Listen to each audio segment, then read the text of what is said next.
লেবাননে ইসরায়েল হিজবুল্লাহর চলমান সংঘর্ষে ক্ষতিগ্রস্ত বাংলাদেশিদের আশ্রয় শিবির পরিদর্শন করেছেন বাংলাদেশ দূতাবাসের কর্মকর্তারা। দেশটির দক্ষিণাঞ্চলে ইসরায়েলের বিমান হামলায় বাস্তুচ্যুত প্রবাসীরা ঠাঁই নিয়েছেন বাংলাদেশি কমিউনিটির গড়ে তোলা বিভিন্ন অস্থায়ী আশ্রয়কেন্দ্রে। স্থানীয় সময় রবিবার জুনি ও ইসবেল আশ্রয় শিবিরে বাংলাদেশিদের সাথে দেখা করে সব ধরনের সহযোগিতার আশ্বাস দেন রাষ্ট্রদূত air vice marshal Javed Tanvir Khan Mokalles. এ সময় দূতাবাস থেকে চাল, ডাল, তেলসহ বিভিন্ন ধরনের খাদ্য সামগ্রী দেয়া হয় তাদেরকে।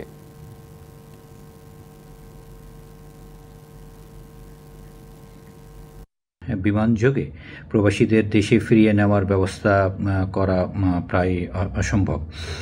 তবে আন্তর্জাতিক অভিবাসন সংস্থা আইওএমের তত্ত্বাবধানে যদি কোনো এভাকুয়েশন অপারেশনস পরিচালনা করা হয় তবে অবশ্যই তা আমরা গ্রহণ করব। এই বিষয়ে আইওএমের সাথে দূতাবাসের ইতিমধ্যে আলোচনা সম্পন্ন হয়েছে।